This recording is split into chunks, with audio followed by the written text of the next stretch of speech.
আসসালামু আলাইকুম বন্ধুরা, চলে আসলাম নতুন আরেকটি ডেইলি ব্লগ নিয়ে। তো এখন চলছে রমজান মাস, তো আমরা আজকে যাচ্ছি মোহসেন আলীর মাজারে। তো মোহসেন আলীর যাওয়ার কারণ হচ্ছে যে ইসলাম ভাই উনি হচ্ছে আমাদের এলাকার একজন বড় ভাই। তো প্রায় অনেক বছর ধরে ওনার পাটা প্যারালাইজড, উনি হাঁটাচলা করতে পারে না। তো অনেক বছর ধরেই তিনি এই সমস্যায় ভুগছেন। তো উনি এতদিন একটা দোকান চালিয়ে আসছে, গুলুরের সামনে একটা চার দোকান ছিল তার। তো সে এটা দিয়ে এতদিন ধরে চলতো কোনো রকমের নিজে এই দোকানের টাকা দিয়ে। কিন্তু গত 2 বছর ধরে তিনি সেই দোকানটা করতে পারছে না, কারণ 2 বছর আগে ওনার পায়ের সমস্যাটা অতিরিক্ত বেড়ে যায়, যে কারণে উনি দোকানটা করতে পারেনি। তো ওই দোকানের যে কমগুলো ছিল সেগুলো সে নিজে 2 বছর ধরে বসে বসে খেয়ে ফেলছে। তো বর্তমানে ওনার চলার মতো কোনো টাকাই নাই, ওনার অবস্থা বর্তমানে খুবই খারাপ। তো প্রথম রমজান থেকেই আমরা বন্ধুরা মিলে ওনাকে সাহায্য করছি। আমি আর রাকিব মিলে অনেক দৌড়াদৌড়ি করে ওনাকে কিছু টাকা তুলে দিলাম, আমরা সব বন্ধুরা মিলে। তারপরে কিছু দোকান থেকেও কিছু টাকা তুলে দিলাম। তো প্রথম রমজান থেকে আমরা ওনার দেখাশোনা করছি এবং অনেককে বলা হয়েছে ওনার বিষয়টা। তো অনেকেই সাহায্য করছে ইতিমধ্যে, এবং আমাদের বাইজিৎ বয়েজ ক্লাবকেও জানানো হয়েছে ওনারাও কিছু সাহায্য করবে ওনাকে। তো সবাইকেই বলা হয়েছে, এলাকারও অনেককে বলা হয়েছে এবং পার্সোনাল কিছু মানুষদেরকেও বলা হয়েছে। আর আমরা বন্ধুরা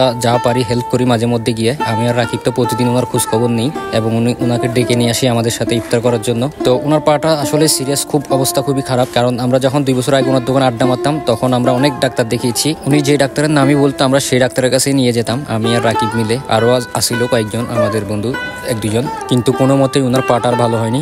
অনেক ডাক্তার দেখিয়েছি আমরা, এবং উনি অনেক কবিরাজের কথা বলছে। তো কবিরাজে আমরা বিশ্বাস করি না, তাও ওনাকে নিয়ে গিয়েছিলাম 2 বছর আগে। তো ওইখানেও কোনো উপকার পায়নি তিনি। তো এখন উনি কিছুদিন আগে নাকি স্বপ্ন দেখছে মোহসেন আলী এসে পুকুরে গোসল করলে ওনার নাকি পাটা ভালো হবে। তো ওনার কথা রাখার জন্যই আমরা এখানে আসা, তো ওনার ইচ্ছাটা পূরণ করার জন্যই আসলে আসা। তো উনি যখন যেটাই বলছে আমরা সেটাই করার চেষ্টা করতাম, এখন পর্যন্ত করে যাচ্ছি ওনার মন রাখার জন্য। তো ওনার এই করুণ অবস্থা দেখে ওনার ওয়াইফ চলে গিয়েছে অনেকদিন হলো। তো এখন তিনি যে তার যে দোকানটা আছে ওইটাতে বসবাস করে। তো উনি কিছুদিন আগে খুবই খারাপ অবস্থায় ছিল। তো এগুলো আমরা জানতাম না, এমনি আমাদের সাথে দেখা হইলে একটু কথাবার্তা বলতো, কিন্তু উনি যে এত খারাপ অবস্থায় আছে সেটা আমাদেরকে জানায় নাই। উনি নাকি সবেরাতের রাতে কিছু না খেয়েই ছিল, মানে কোনো খাবারই ছিল না তার বাসায়, মানে এতটাই করুণ অবস্থা তার বর্তমানে। তো উনি নাকি এখন বর্তমান রমজান মাস চলছে, প্রায় 4-5 দিন নাকি উনি সেহরি না খেয়ে রোজা রাখছে। মানে ওনার এইসব কথা শুনেই আমরা মানে কি একবারে উঠে পড়ে লেগেছি ওনাকে সাহায্য করার জন্য। তো আমরা অনেক জায়গায় সাহায্য চেয়েছি ওনার জন্য, এবং আমরাও কিছু প্রতিদিনই ওনাকে কিছু না কিছু দিচ্ছি, চেষ্টা করছি যা আমাদের আয়ত্তে আছে তা। তো আমরা চলে আসলাম মোহসেন আউলিয়া।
তো এটা হচ্ছে সেই পাথর। এই কালো পাথরকে তরি বানিয়ে হযরত শাহ মোহসেন আউলিয়া আরব থেকে সাগর পথে এইখানে আগমন করেন।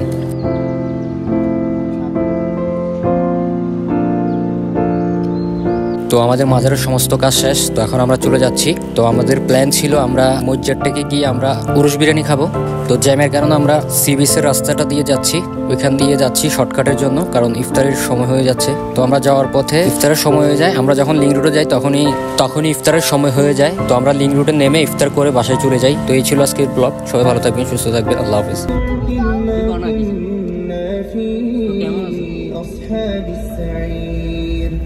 فاعترفوا بذنبهم فسحقا لأصحاب وأسروا قولكم أو جهروا به وجند لكم ينصركم من دون الرحمن إن الكافرون إلا في غرور مستقيم.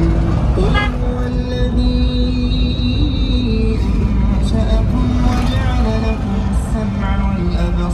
أنتم صادقين قل إنما العلم عند الله فمن يأتيكم بما